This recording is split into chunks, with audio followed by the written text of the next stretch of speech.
Welcome back to another delicious episode of Messin with Nat. Now that autumn is underway and everyone has donned their plaid in exchange for tank tops, I thought it'd be a good time to share a baker's secret with you. You can use butternut squash in place of pumpkin for any of your pumpkin spice recipes. So get ready to roll up your sleeves, it's about to get messy. Growing up, my mom would buy bushels of butternut squash to bake with throughout the winter. She would use butternut squash in place for pumpkin in all of her recipes. Not only is it easier to bake a lot at a time to produce a higher yield, but it also produces a sweet, nutty flavor that is great for your recipes. So today, we're going to be doing a side-by-side comparison of a sugar pumpkin or a pie pumpkin and a butternut squash so you can see the difference. We will start the preparation of the winter squashes by washing them to remove any dirt and cut off the stems. Then slice your squash or pumpkin in half lengthwise. Pumpkins and squash have been cultivated and traded amongst the North and South American indigenous tribes for thousands of years. They were part of the three sisters of indigenous agriculture: corn or maize, beans, and squash or pumpkins. Squash's sprawling vines help to ward off weeds from strangling the other two crops. Now that we have sliced open the pumpkin and butternut squash, you'll notice quite a few differences between them. Pumpkins have a larger, hollow cavity, and butternut squash has more meat inside. Even the coloring is similar, but different. Pumpkin is actually more of a yellow color compared to the vibrant orange coloring of the butternut squash.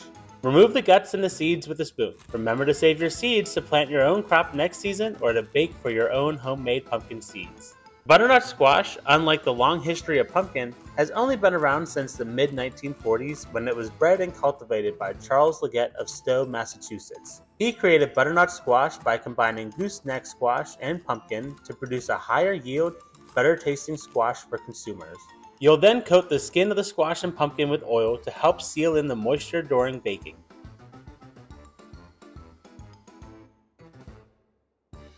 Place them on parchment paper in a glass baking dish, sliced side down.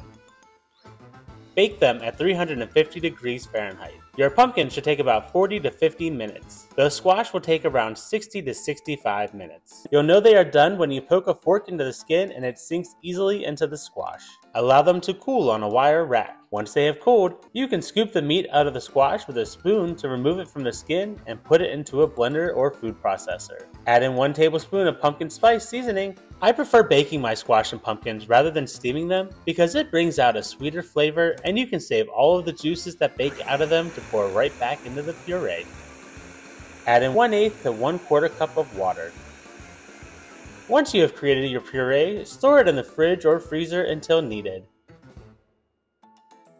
As you can see, we got a lot more puree from the butternut squash than the sugar pumpkin. There you have your pumpkin and squash purees, just in time for all things pumpkin spice. Let's go ahead and give them a sample so that way I can let you know more about what they taste like. We're gonna start off with the pumpkin.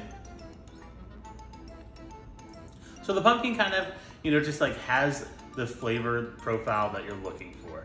It's just kind of there, it's bland, tastes like pumpkin out of a can. Let's go ahead and give a little sample to the butternut squash.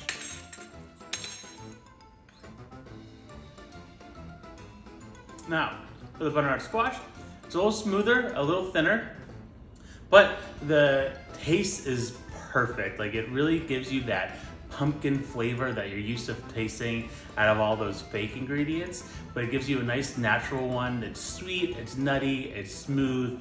That's why we like using butternut squash in all of our baking recipes. Were you inspired by this recipe? Keep up with my social media accounts for all of my latest delicious dishes. Come on back all this month to learn delicious recipes using these purees, and I'll catch you on the next episode of Messin with Nat.